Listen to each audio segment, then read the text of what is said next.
want to welcome everyone to this very special engagement here at Maven, part of the Lightning series. Our conversation is called Lead to Win: How to Pave Your Path to Leadership. And I am ecstatic about who our guest is, and I love to tell you about her right now. Not that she really needs an introduction. She is Carla Harris, an acclaimed international speaker, award winning author, and veteran Wall Street executive with more than 35 years of experience. As a senior client advisor at Morgan Stanley and former vice chairman, Carla has made a significant impact across various industries, including technology, media, and healthcare. Her renowned and beloved Carla's Pearls offer invaluable insights into career success, and her latest book, Lead to Win, provides actionable strategies for impactful leadership, what we're talking about today. Named one of the top 40 female speakers in the world in 2020 and recognized by numerous prestigious lists, Carla also shines as a gospel singer with sold out concerts at Carnegie Hall and the Apollo Theater. She has new music that she just came out with. She is a dynamo and one of the most generous people that I know. Please join me in welcoming Carla Harris. Well, hello there, Miss Harriet, and guests. It's so good to be with you. And, Carla, I mean it when I say how generous you are. You have taken all this knowledge that you have gained over your career and you pour it into your books, you pour it into your speaking engagements. You don't hold back. And No.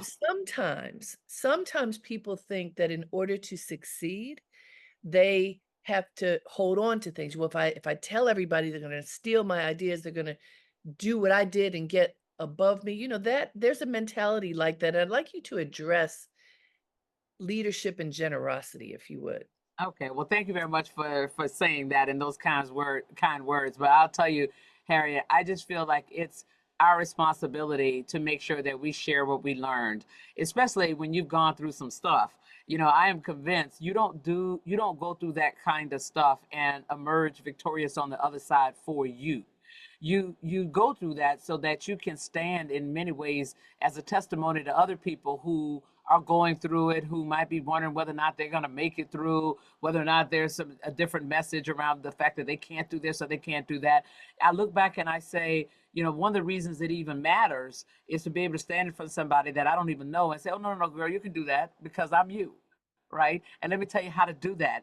And we all benefit at the end of the day for being able to do that. Can you just imagine how much further we would all be if we were all sharing the kind of lessons learned that we have accumulated over the 10 years, 15 years, 25 years? And it doesn't have to be 35 plus years on the street. I was sharing the pearls when I was a third year associate because I had figured out, oh, shoot, I know I can't be the only person that doesn't know this. Oh, let me tell this person so they don't have to go through that. Oh, they're working with that person. Let me tell them how to work that.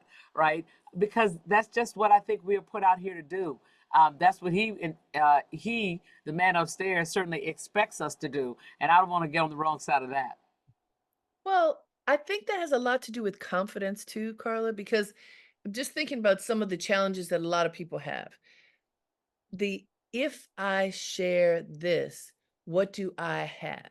You know, Ah, I think it's a question sometimes of how do you look at the world through lack or through abundance? When you are feeling a lack of confidence and really like, oh, if I share it, what's going to happen? What do you say to folks who are in that state? I share my philosophy, which goes like this: He gives, I get, I give. And it goes back around again. And every time it goes back around, it gets bigger and bigger. Right. So if you think to yourself, even if you want to go from a selfish perspective, just think the more you give, the more you're going to get. And you may get some things from places that you don't expect. So if you don't buy, if your spirituality is not lined up in the way that we're talking, fine. And if you want to go from a what's in it for me, here's what's in it for you. You give it, you're going to get it back, and you're going to get it back manifold. Now, you got to buy that premise in order to play. But I've been doing this for a long time, and I'm telling you, it has never failed.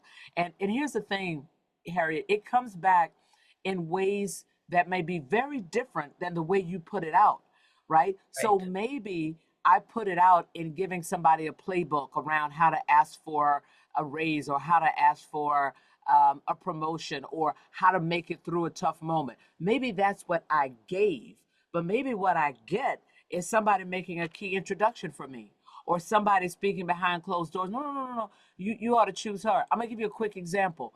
When Please. I was trying to buy my house 23, 24 years ago, I had been looking, honey, for like 5 or 6 years. And part of the time I was missing the bid because, I can negotiate. I can negotiate. I was negotiating myself right out of she didn't get the house, right? And then the house that I got now that I absolutely love, that I've been in for over 20 years, the way we got this house, because the market was hot and there were 5 bids on the house, Mm. but the seller's broker said to the seller, if I know this is not the highest bid, but if you can find a way in your heart to let these folks win this bid, I believe they will take care of your home. Because I've been seeing this woman out here in Montclair looking for easily 5 years. This was the seller's broker speaking to the seller, not my broker.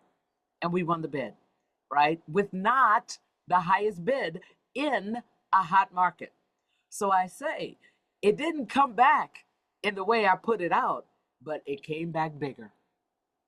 That has everything to do with integrity and what we now talk about as brand, right? That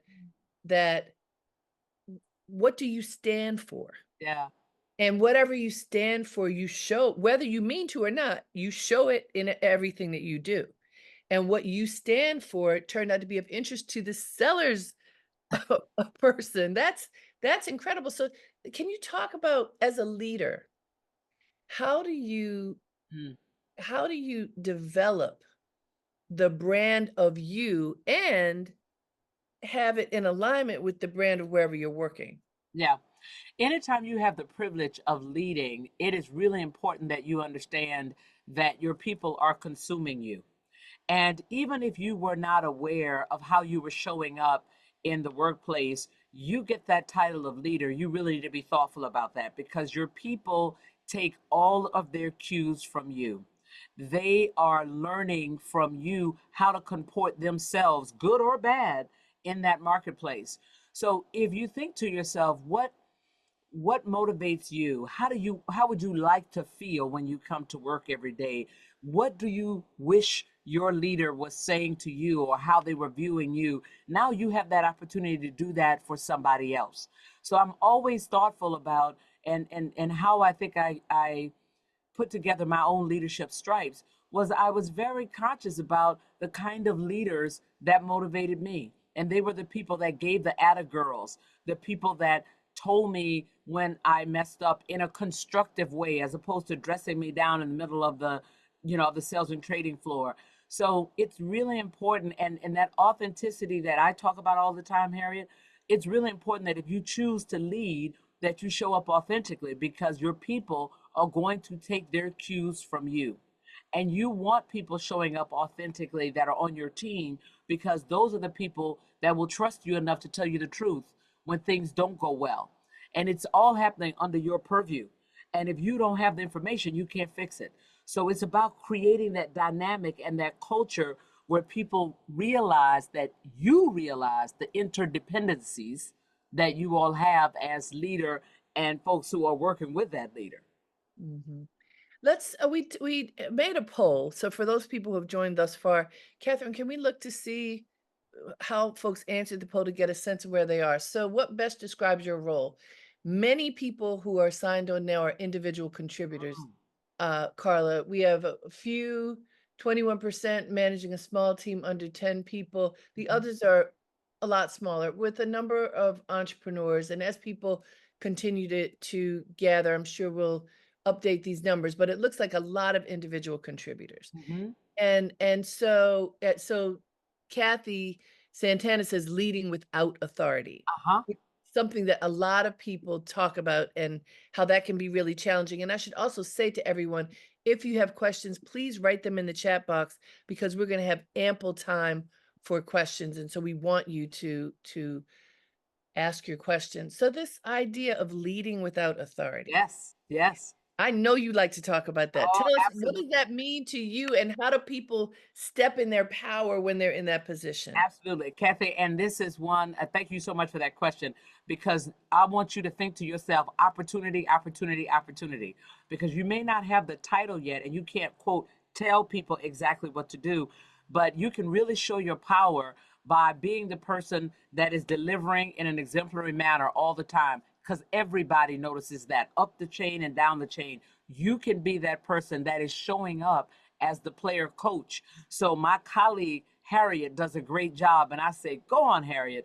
That was excellent. I saw that." And or Tom shouted you out. You know, girl, you bring it every day, right? Because just in doing that, even though she may be a colleague, when it's time for somebody to get that leadership title, and let's say I get it, Harriet is going to be much more apt to support me, even if she might have wanted the title. You know, she's going to be much more apt to support me because I was supporting her when there was nothing at stake, Mm, right? And so now people think that maybe working with her or for her, however they think about it, is going to be a good experience for them. So you assume the posture of leading now without the title and without somebody having to do what you say because you now have the title of boss. That's how you get the title of boss. hmm. And Carla, building on that, sometimes when people are striving to get to boss, they can approach it in a funny way that could backfire. So, "I know more than you" is not the same as "at a girl." And so, Right. how do you demonstrate your knowledge and capability without seeming like you're potentially pushing people out of the way? Yeah, well, okay, so let's say most organizations have group meetings, or now they may have Zoom meetings with a number of people there. So you can assert your knowledge by asking a question. You don't always have to go in with an answer. You know, let's say, just to use Kathy again, let's just say Kathy made a statement in a group meeting. Now I can say, Kathy, that was a great point. It provoked this thought. How Mm. do we think about blah, blah? So now, if Kathy is the one that has a lot of currency in the room already, I've now attacked, first of all, I've given her the atta girl, Yes. and I've attached my comment to hers, which by definition allows me to work with some of her currency. It's not my currency, but I've now attached it to what Kathy said. So I'm floating on a little bit of that currency as well. Now, I'm thinking, and I'm asking questions that many people have asked in some of the other Maven courses that I've led. And so, if this is sparking questions for you, please write them in the chat box. Some, especially women, I've heard from a number of women who say in a meeting, they will share an idea, they'll have a thought, and someone, often a man, jumps Uh-huh. in and says the same thing. And wait, that was my idea. What happened? Uh-huh. And they kinda lose, like, the balloon sort of loses Yeah. air. Yeah. What do you do in a situation like Yeah, that? I've gotten that question so many times, Harriet, and here's how you do it. So let's say you made this great statement, and Bob just changed the preposition and a couple of other words, and now everybody has said, "Bob, that's a great idea." Now you say, "Well, Bob, thank you so much for supporting my point. I appreciate that." Right? And you say it, and you say it with a smile, right? Because everybody knows that you said it first, and Bob just amplified it. But now you put a fine point on it, you know, reminding everybody that you said that, and you did Can it in a great way. can you say that if Bob is your boss? You sure If Bob can. You can. You sure can, because if Bob is your boss, you say, "Bob, that's why I like working for you. I'm so happy you supported my point. You always got my back." Okay. So using a positive attitude to clarify Mm. works much better than getting your back up. Right, because what happens? What's the alternative? You pissed, you don't say anything, you're sitting in a meeting with an attitude. Everybody sees that you have an attitude now, as nobody's giving you any empathy or currency or anything for that. Right. Okay. Now, Sylvia just said, and if it doesn't work, this means you're in the wrong environment. Oh, it'll work, especially if you say it out loud, right? It will absolutely work. And that's the thing. We create this narrative in our mind about, oh, Bob might be pissed or somebody else might not like that. But here's the thing, if you do it one time, that is not going to happen again. Now, if people continue to discount you over and over in various ways, then I'm going to give it to you. So maybe you need to think about a different environment. And let me just say one last thing about this. So often when we take a role, especially coming out of graduate school, coming out of college, or even in between jobs and we take another role, we're so focused on the fact that we got to get that job.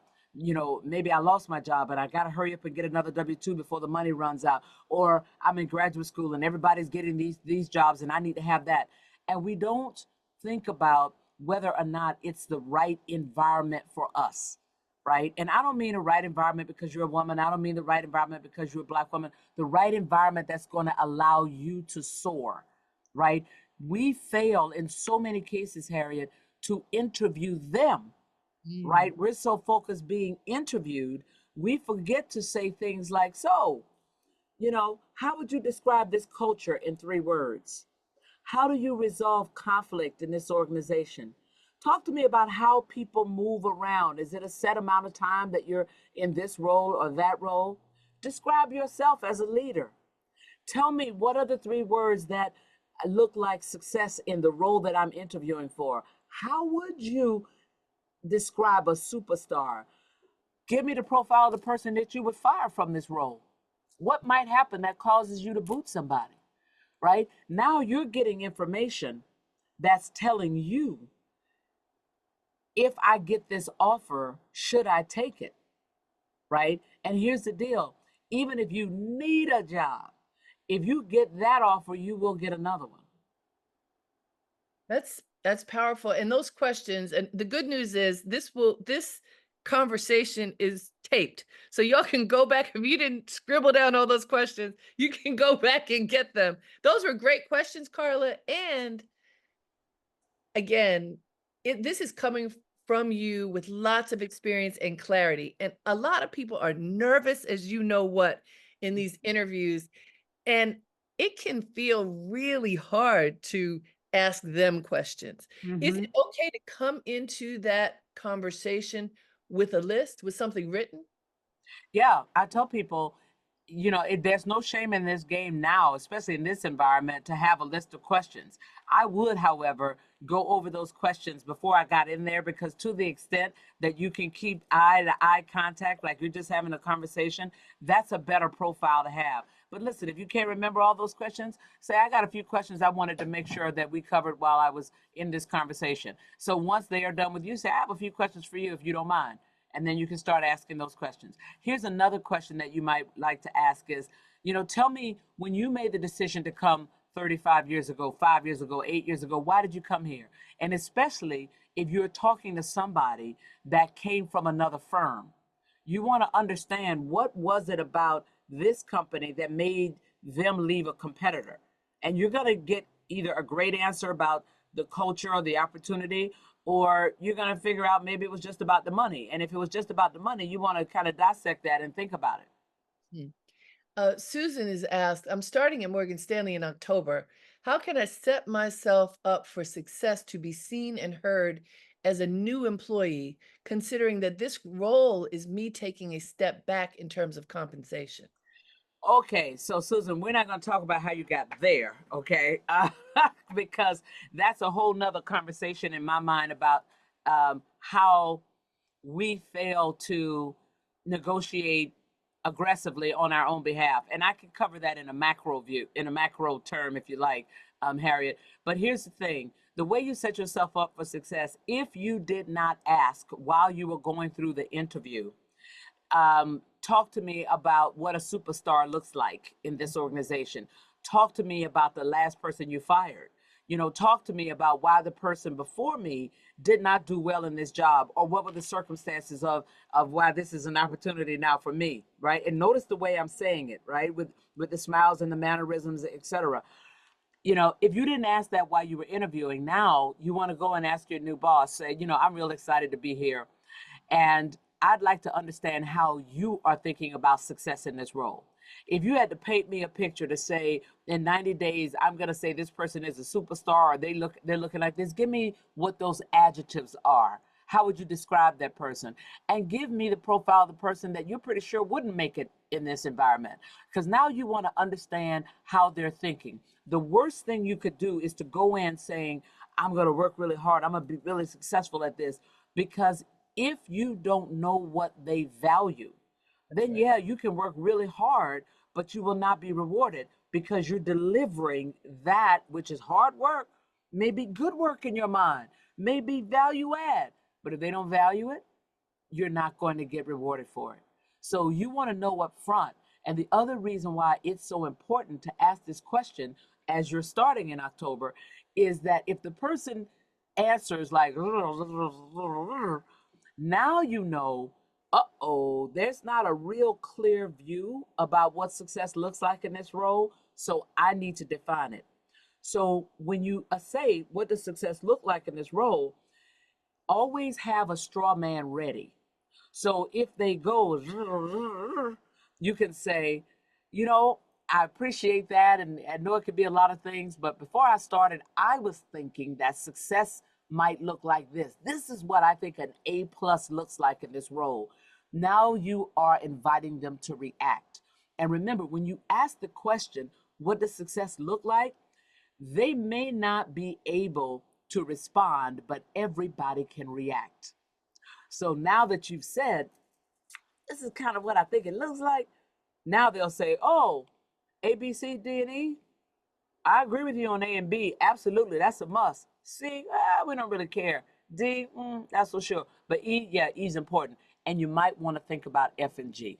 So when you leave that conversation, you've gotten that person to define success. That's number one. The second thing I'm going to tell you, I don't know exactly where you're working with them, Morgan Stanley, but in certain areas, the relationships are key, and especially in wealth management. So you're going to want to get around in your first 30 days of shaking some hands. Hey, I'm Susan. I'm working in blah blah blah. I'm happy to be here. How long have you been here? And you guys work closer with us, right? Okay, I'm gonna be coming and checking in with you. So you put it on your calendar to do that because it'll be too easy to kind of get absorbed and you haven't met anybody.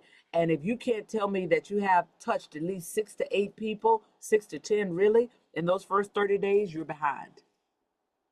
You said so many things there, but and I'm glad that you unpacked what happens when people go blah, blah, blah, because many people do. Many people haven't thought about it, whether it's the hiring manager or the HR person, whoever it might be. So yes, be ready is very important. And then make sure that you write down what you all agreed on so that you can deliver. You don't forget what was said, right? I think that's super important too.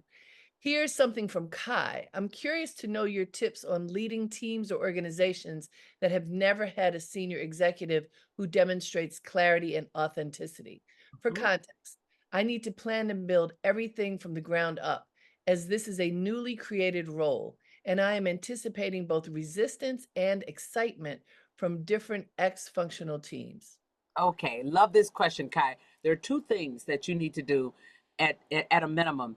Remember, when you're doing something for the organization that has never been done before, you must define and refine success, what those definitions are. And what do I mean by that? The organization might have hired you for this newly created role. They think they know what they want, but trust me, they're not clear, right? So again, just like I said to Susan, you want to make sure that your stakeholders, the people who said that we need this newly created role, let's hire somebody, they were obviously a part of your hiring. You want to go to them and say, what does success look like? You guys have never had this role before. What does success look like in your mind? What do you hope is happening in this organization 6 months from now that has never happened before? And you want to pull it out. So you see how I changed the question a little bit? So because you want to get as much clarity as you can about what the stakeholders are going to value. That's the most important. Then you want to introduce your team and tell them who you are. Introduce yourself to your team and tell them who you are. Hi, I'm Kai and I'm excited about being here. Let me give you 3 reasons why I came. I'm excited about all of you because I know as a leader, I cannot do it alone. And by the way, here's what I'm hoping we get done in the next 6 months. That's what I know our stakeholders would care about. But what I'm going to do over the next 30 days is I'm going to sit down with each of you and I want to understand who you are, what you think your strengths are, what have you done heretofore, and what would you like to do? because part of my job as a leader is also to make sure that I develop you. So not only are we going to deliver for this organization, but I want to understand what you're interested in, because to the best of my ability, I'm going to try to get you exposed to some of those things so you can build your own tool chest. That's who I am. So be on the lookout, because I'm going to schedule some time with you. Check your outlook.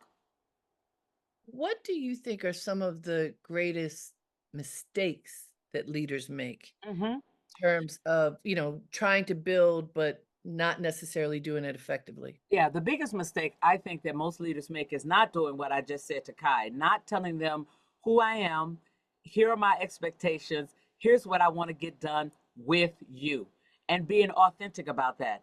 That's one big mistake. Another big mistake is not taking the time to understand who is on your team early enough. And Harriet, that is critical, because you need, the reason why I told Kai to sit down with each other and who are you? What are your strengths? What would you like to do? What have you been doing? What's your contribution all about? The reason why that's important is that as a new leader, one of the most important things you want to know early is who is on your team. And I don't mean who are all these people. I'm talking about who's ready to play ball with you versus who's not going to play ball with you. And even if somebody is showing themselves as somebody who's not going to play ball, or like, I'm going to wait and see what she's all about, you might want to give them a shot because they may be really smart. But after about 2 or 3 weeks, if they're still with that, hmm, you might want to start thinking about how you're going to get that person to another team, because their best and highest use is not on your team. And the last thing I'm going to say to Kai is that don't don't anticipate, resistance. Anticipate the excitement. And in fact, go in with the objective of stirring up that excitement about who you are. Because if you look for a fight, you're gonna get one. I hear you. So, as Kathy Santana would like to ask her question live, please join us, Kathy. Hi, Carla. Hi, Harriette. Hi, Kathy. Hi. So I'm Kathy. I work in HR at JP Morgan, and my question is around what do you do when the goals of your manager don't align with the goals of your stakeholders? Like, how do you manage those two conflicting groups when, like, your stakeholders want one thing and your manager wants a different thing? Okay. So now you say to the manager, when Tom had us in his office, he told us he wanted us to do A, B, and C. Now you're telling me D, E, and F. How are we going to reconcile that with what Tom told us both? Because he's going to be looking at you and me if we don't get A, B, and C. Are you telling me you want A, B, C, D, E, and F? Right? Because if that's the case, no problem. But we got to make this a priority, or he's going to eat both of us alive. And if that person says, "Don't you worry about Tom, let me worry about Tom," say, "No, my job is to make sure that you look good, and I heard Tom. So if you don't mind, let's go sit back and have another meeting with Tom and make sure he kind of understands what the priorities are." Or you say this: "If you don't want to go, I'm happy to go and take the bullet, right? But I need clarity before I start deploying all of my energies, and then we both get cooked because we didn't give Tom what he wanted. So I don't want to put you in harm's way. I'll put myself in harm's way, but I know I need to make sure I understand that." And that manager is going to say, "Oh, no, no, no, no, no, no, no. I'll talk to Tom." That takes a lot of courage, Carla. Yeah, but look, at the end of the day, where we get confused, Harriet, is that Kathy's business card says JP Morgan just like her boss's does, That's right. right? And so we forget that you have the right to walk into anybody's office. Now you better be tight. If you're walking into the CEO's office, you better be tight. But almost all of the leaders in any of these organizations, especially in financial services institutions, they all say, "My door is open. Come see me," right? But we never take them up on that because we're worried about what our immediate manager is going to say. Well, you got to get past that, because the more you can build coalitions, good feelings from other people, favorable views from other people, interestingly enough, the more that will protect you. One of the things that we wanted to address, and you talked about it a little bit, but I'd like to go more specifically, is how you create your career strategy. Now, you mentioned in the interview, you want to find out what the company values, what they want.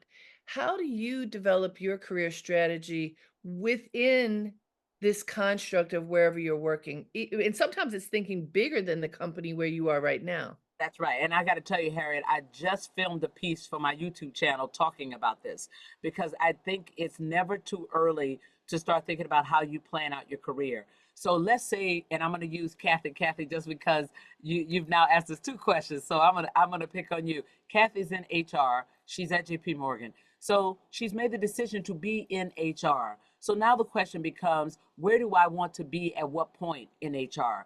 Would I like to be a CHRO? Period. Ask that question. Not would I like to be a CHRO at JP Morgan? Do I want to be a CHRO?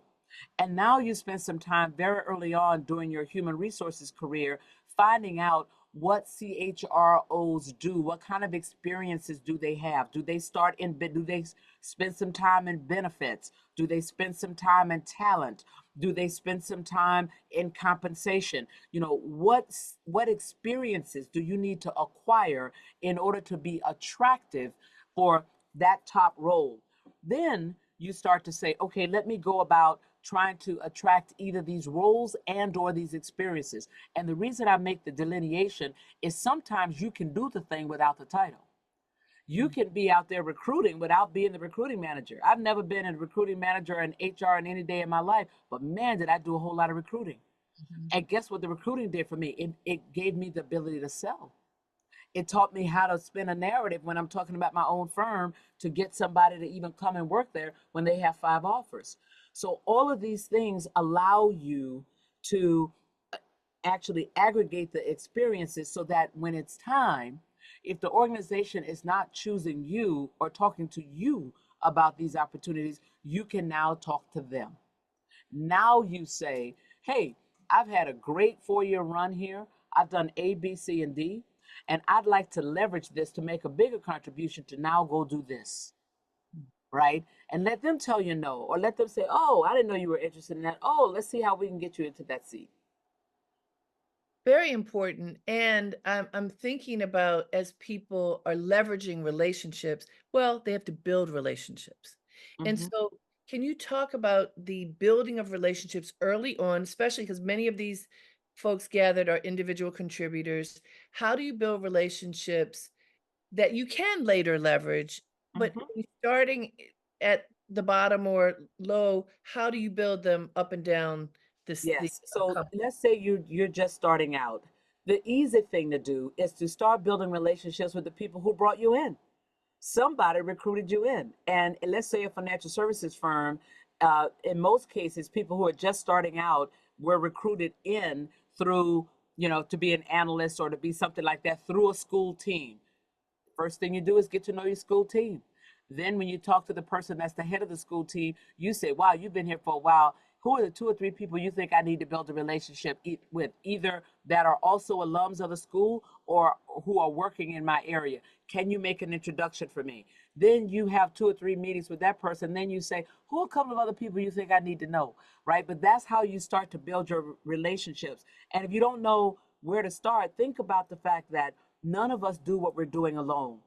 Every seat that's out there has another seat that is tangential.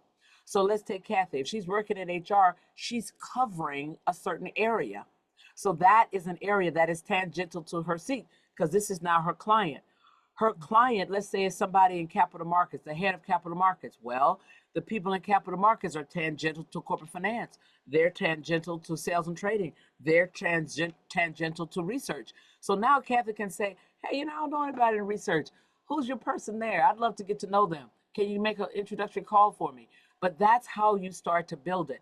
The most important thing I'm going to tell you about building relationships when you're junior is to be intentional because you're working so hard.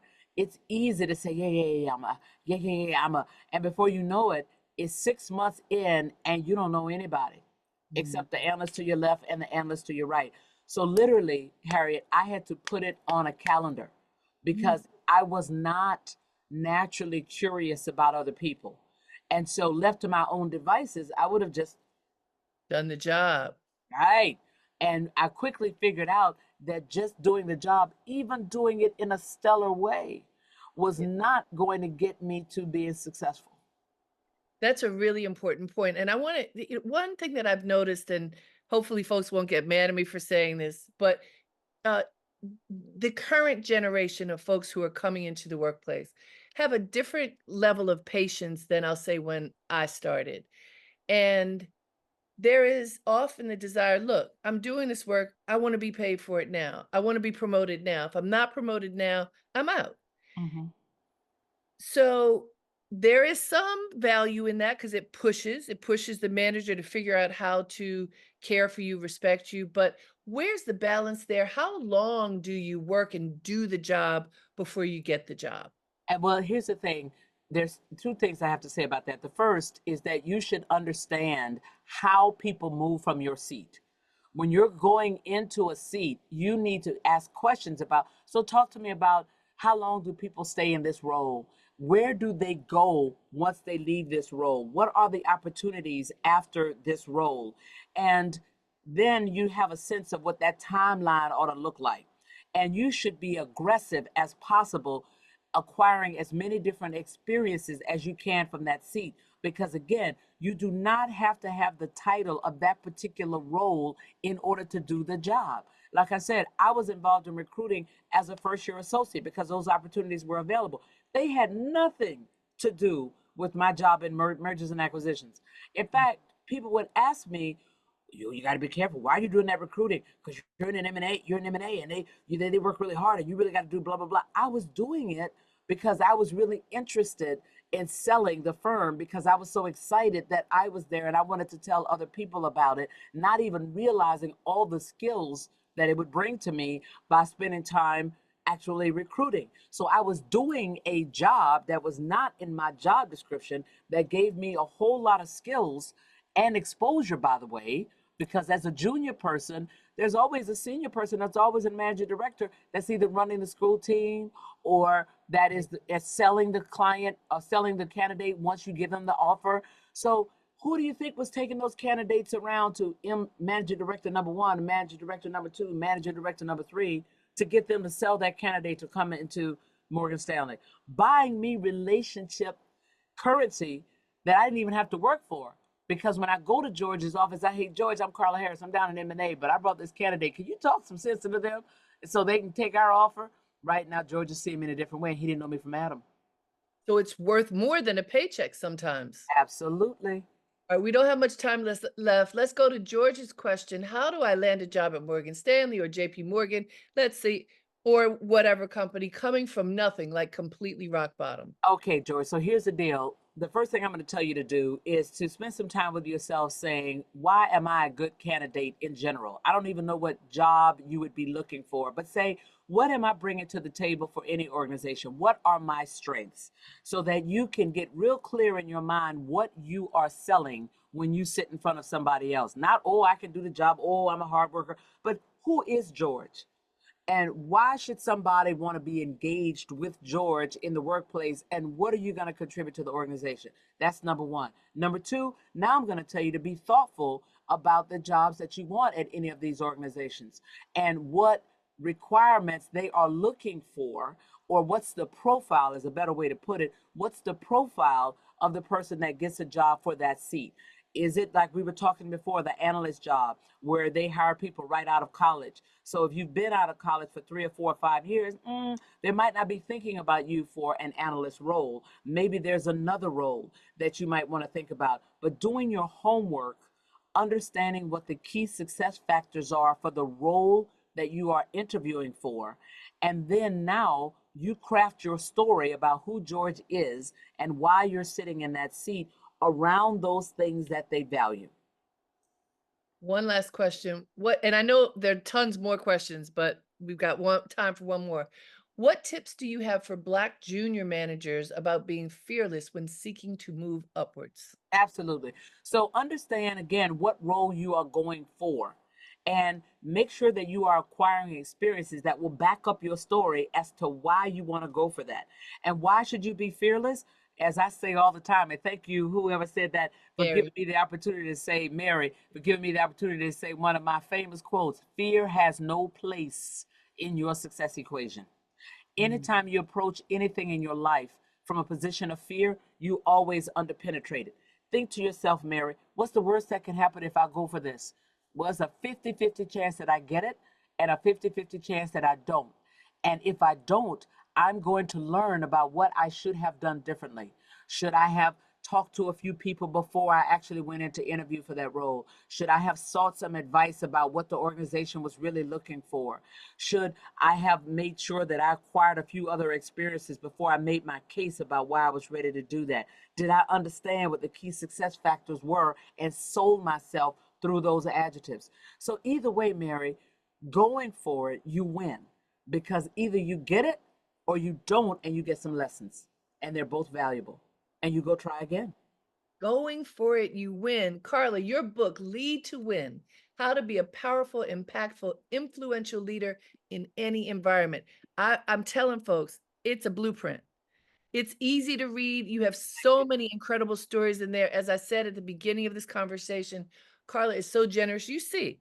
And for everybody who will be looking at this later, because the beauty is that it is taped, go back and find these pearls. Carla just shares them all the time. We appreciate you so much, Carla. It's my Thank you. honor and privilege to do it. So thank you for having me on in this forum. And, I hope folks will take the pearls and go get them. That's it. That's it. Thank you so much. And Thank you. I want to let everybody know that the next session that I will be leading is Power Up Your Personal Brand. It starts on September 23rd. And if you would like to take this course, everybody who's joining here gets a 20% discount with the code Lead to Win. There's the QR code. This will be up, but hope that you will continue in this growth process that we are working on together here through this wonderful platform of Maven. And again, my sincere gratitude to Carla Harris, who always brings it. I hope that you enjoyed her as much as I always do whenever we get a chance to talk. And I want to say one more thing about you, Carla. You always make the time. So Thank you. busy people find a way to make time when they value what they're making time for. And so that's why when you make an ask, like I don't ask Carla to do things that I don't think will be valuable to her. When you make asks of people, you have to make an ask that you believe is worth asking. Right, Carla? Amen on that. Amen on that. And then people will trust you. So thank you all. We look forward to joining you again on September 23rd. Carla, safe travels for all of Thank your you. trips that you're doing this fall. We appreciate you. All right. Thank you so much. It's my privilege. And thank you, Harriet, for all the work you do. Bye Thank bye. you. Thank you. And thank you to all of you for joining. Please join us on September 23rd. You get a discount, 20% off with the code Lead to Win. That's the QR code. We look forward to seeing you then. Take care.